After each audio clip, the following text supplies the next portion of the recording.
50. og 4. hefti tímaritsins Súlna sem gefið er út af sögufélagi Eyfirðinga kom út fyrir skemmstu.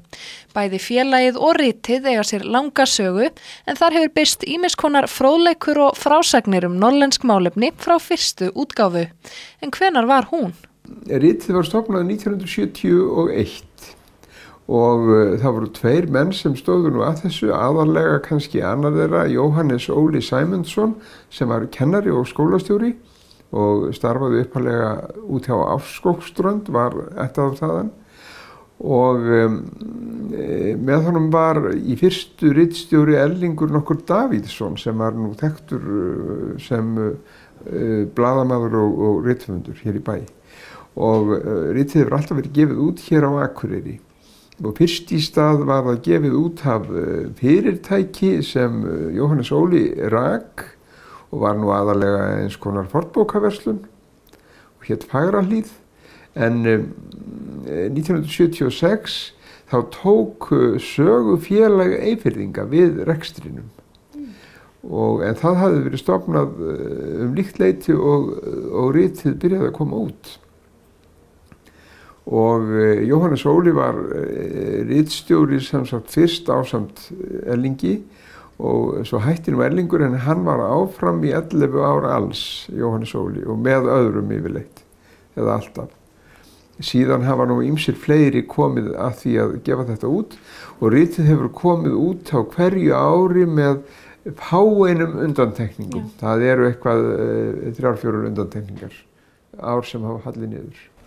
Og hvaðan kemur efnið sem er í þessu? Efnið er nú af svona héraðssögulegum toga. Þetta er fróðleikur, alþýðlegur fróðleikur, einnig má segja svona sögulegar samantektir, viðtöl, jafnvel kveðskapur og þetta er tengt aðalega við Eyjafjörð en reyndar eru undirtitillinn að þetta sé norðurlenskt tímarit, það stendur svona norðurlenskt tímarit og þannig að efnið getur náð aðeins út fyrir Eyjafjörð og það er líka stundum skrifa menn og þannig að efnið er ekki algjörlega eingöngu tengt við eitt hérað. Björn hefur verið ritstjóri Súlna í 3 ár og segist að mestu halda í hefðir og leggur ríka áherslu á vandaðan prófarkalestur og frágang.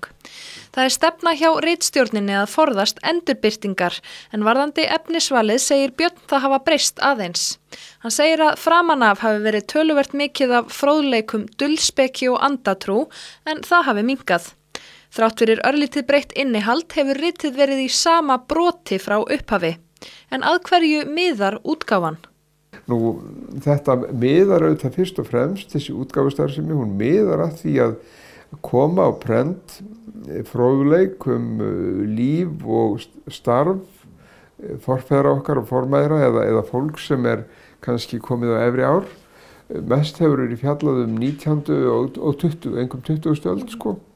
Þannig að þetta er nú svona, það er fortíðarhyggja í þessu.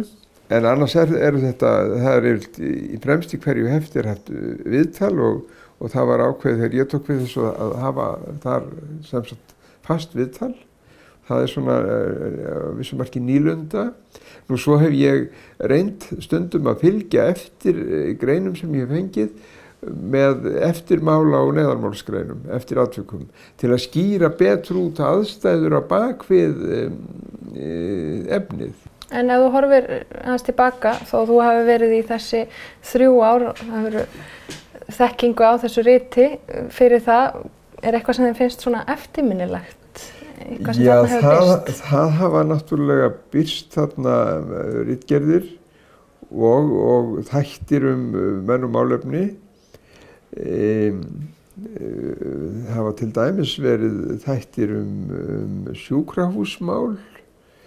Það hefur verið sagt frá ýmsum framkvæmdum jafnvel og hérna á svæðinu sko í Eyjafirði og það er svona sitt að hverju stundum hefur verið birtur kveðskapur.